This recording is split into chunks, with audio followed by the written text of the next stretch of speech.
Welcome to Infidelity Truths. Before we dive into today's gripping story, please take a second to like this video and subscribe to our channel. Your support helps us create more thrilling stories just for you. Let's begin.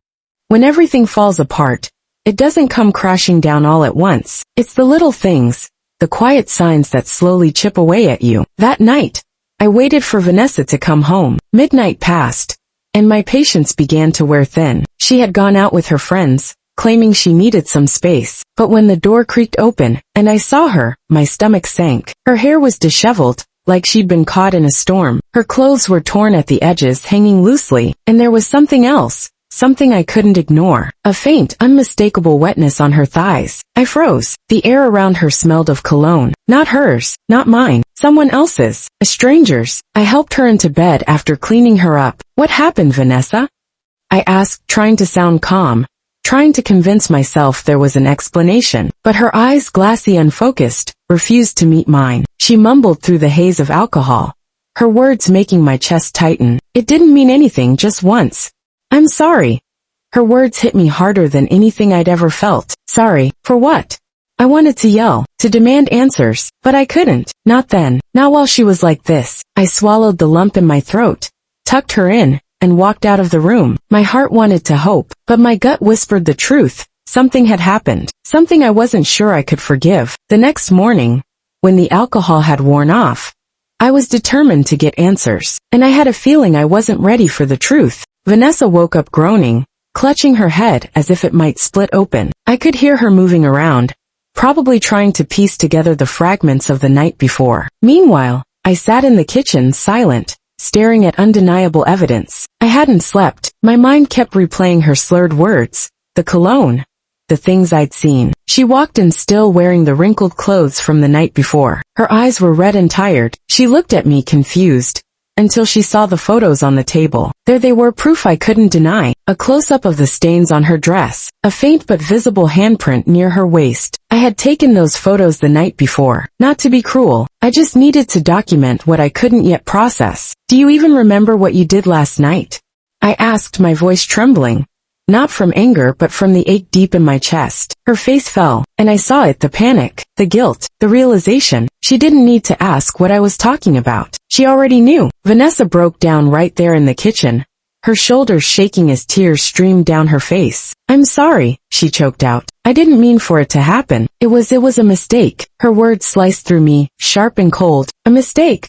I said, cutting her off. "You didn't just trip and fall into this. You chose it. You walked into that bar, got drunk, and let another man sleep with you." She tried to explain, tried to justify her actions with the state she was in, but I wasn't buying it. Her tears didn't move me anymore. They felt hollow, just like the excuses she was making. That was when it hit me. She wasn't just apologizing to me. She was trying to make herself feel better. And that was what hurt the most. She didn't fully understand the damage she had done. To us, to our marriage. I couldn't listen anymore. I stood up, looked her in the eyes and said, "I need some air." Then I walked out, leaving her alone with the wreckage she created. You can't just let something like this go. Not when your trust has been shattered. Not when every part of you is screaming for the truth. I tried, God knows I tried, to push it out of my mind. But the questions kept eating away at me. Who was he? Why her? And most of all, how long had this been going on? Vanessa's drunken confession had been vague and scattered, but one detail stuck out, a name, Eric. That was all I needed to start digging, and it didn't take long. With social media, connecting the dots is easy when you're determined. Eric was exactly the kind of man you'd picture. Polished, successful, oozing charm. The type who could talk his way into or out of anything. But what struck me harder was something worse. Vanessa followed him, and he followed her back. This wasn't some random stranger. They knew each other. One detail caught me completely off guard. Eric was married. Not just married, he had children. His social media was filled with pictures of a seemingly perfect family. Vacation snapshots, birthday celebrations, cozy Sunday mornings, all proudly displayed on his Instagram. He looked like a man who had it all, but then again, so had I. And look where that got me. The deeper I looked, the more the puzzle pieces began to fit. I needed to know how far this connection went. Vanessa's phone became my next target. Late at night, while she slept, I unlocked it. That's when I found the messages. They were short, casual, but damning. Eric knew she'd be at the bar that night. Their conversation was light, just enough to set the scene. He showed up because he knew she would be there. This wasn't a random encounter. It was orchestrated. My hands trembled as I read their exchanges. This wasn't a spur-of-the-moment lapse in judgment. It was deliberate. I made a decision. Eric's wife deserved to know the truth, and after I dealt with him, I would turn my focus back to Vanessa. The divorce papers were already in the works, but I needed closure, so I reached out to his wife Charlotte. We agreed to meet at a quiet cafe downtown, a neutral place. Charlotte was already there when I arrived. Dark hair tied into a ponytail, simple outfit, polite smile. She looked like a woman still in love. I didn't sugarcoat it. Your husband had an affair with my wife, I said. Her smile disappeared. Her hands trembled as she lowered her cup. I handed her the evidence, screenshots, photos, even a recording. She sat in silence, absorbing it all. When she finally spoke, her voice was shaky but resolute. Thank you for telling me. I nodded and walked out. What happened after that wasn't my concern. My priority was reclaiming my life, which meant severing ties with Vanessa. Back home, Vanessa was a shadow of herself. She cried, she begged, she left notes and cooked dinners. I'll do anything, she said. Therapy, counseling, anything. But it didn't matter. Every time I looked at her, all I saw was betrayal. One evening, she dropped to her knees, clutched my hand, sobbing. Please, Jason, she whispered. Don't give up on us. For the first time in days, I looked her in the eye. I don't think so, I said. She collapsed, sobbing uncontrollably. The next few days were silent, but clarity had settled in. Some things can't be fixed. That morning, I walked into the living room. She was there, eyes fixed on the floor. I placed the divorce papers on the table. You made your choice that night, I said. This is mine. Jason, no, please. She reached for my hand, desperate, but I gently pulled away. I've tried, Vanessa, but I can't see you the same way anymore. And then I walked out. My hands trembled as I read their exchanges. This wasn't a spur-of-the-moment lapse in judgment. It was deliberate. I made a decision. Eric's wife deserved to know the truth, and after I dealt with him, I would turn my focus back to Vanessa. The divorce papers were already in the works, but I needed closure, so I reached out to his wife Charlotte. We agreed to meet at a quiet cafe downtown, a neutral place. Charlotte was already there when I arrived. Dark hair tied into a ponytail, simple outfit, polite smile. She looked like a woman still in love. I didn't sugarcoat it. Your husband had an affair with my wife, I said. Her smile disappeared. Her hands trembled as she lowered her cup. I handed her the evidence, screenshots, photos, even a recording. She sat in silence, absorbing it all. When she finally spoke, her voice was shaky but resolute. Thank you for telling me. I nodded and walked out. What happened after that wasn't my concern. My priority was reclaiming my life, which meant severing ties with Vanessa. Back home, Vanessa was a shadow of herself. She cried, she begged, she left notes and cooked dinners. I'll do anything, she said. Therapy, counseling, anything. But it didn't matter. Every time I looked at her, all I saw was betrayal. One evening, she dropped to her knees, clutched my hand, sobbing. Please, Jason, she whispered. Don't give up on us. For the first time in days, I looked her in the eye. I don't think so, I said. She collapsed, sobbing uncontrollably. The next few days were silent, but clarity had settled in. Some things can't be fixed. That morning, I walked into the living room. She was there, eyes fixed on the floor. I placed the divorce papers on the table. You made your choice that night, I said. This is mine. Jason, no, please.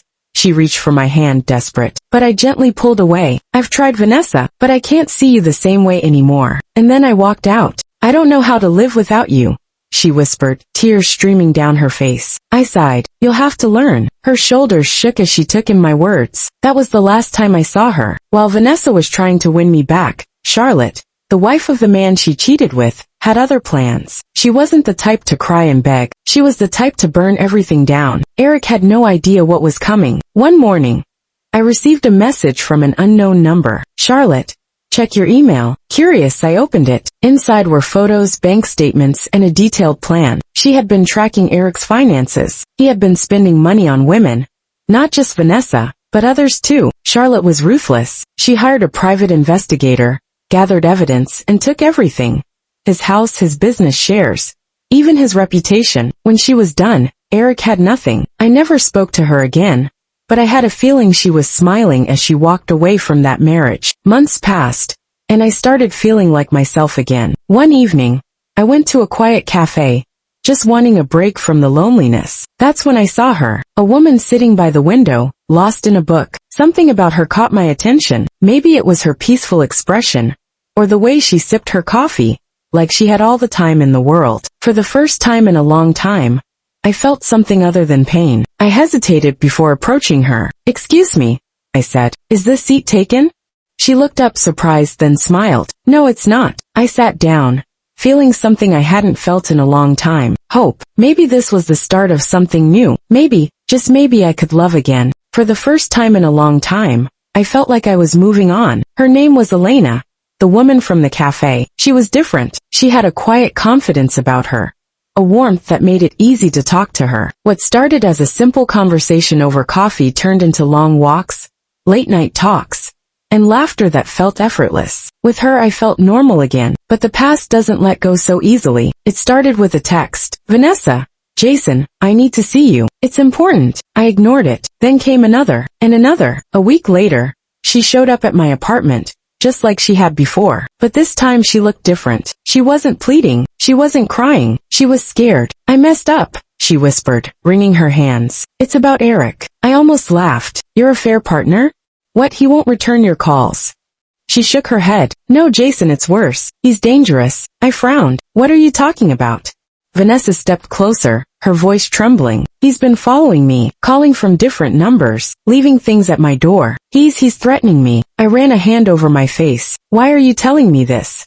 "Because I have no one else." The woman who betrayed me was now standing in front of me, terrified of the man she once chose over me. I should have turned her away. I should have said this isn't my problem. But something in her eyes, something raw and desperate, made me hesitate. That night, I did something I never thought I would do again. I let Vanessa stay. She slept on the couch while I sat in my bedroom, staring at my phone. A part of me wanted to call Charlotte. If anyone knew how to deal with Eric, it was her. But before I could decide, a loud bang shattered the silence. Someone was at my door. I jumped to my feet, my heart pounding. Vanessa was already awake, her face pale. "Jason," she whispered, clutching my arm. "It's him." I moved toward the door, grabbing the baseball bat I kept nearby. "Stay back." I opened it just enough to see outside. No one was there, but on the ground was a single chilling message, written in red across a torn piece of Vanessa's old dress. "You think you can run? You think he can protect you?" Vanessa gasped behind me. Oh my God. I clenched my jaw. Eric wasn't just some cheating husband. He was a predator, and now he had made this personal. I knew one thing. Eric wasn't going to stop. So, I did the only thing I could. I called Charlotte. She answered on the second ring. "Jason, it's about your ex." A pause. Then, "I'm listening." Charlotte agreed to meet the next morning. She wasn't surprised to hear Eric was still causing trouble.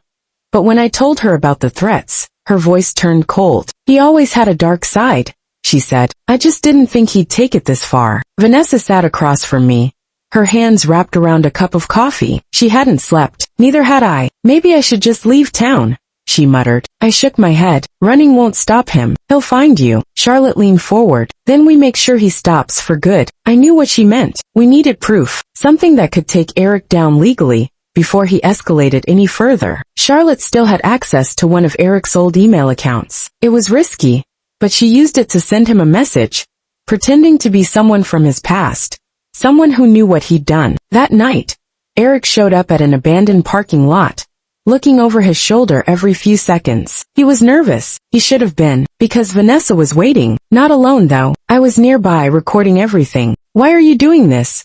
she asked, her voice trembling. Eric smirked. "You think you can just walk away? After everything? You're the one who's married," she shot back. He stepped closer, his voice dropping to a chilling whisper. "And you're the one who let me in." Vanessa backed up, and that's when I saw it. The knife in his hand. I stepped out of the shadows. "Drop it, Eric." His head snapped toward me, his eyes dark with rage. "You should have stayed out of this, Jason." I held up my phone. "Too late for that. I've got everything on video." His nostrils flared. "You think that'll stop me?"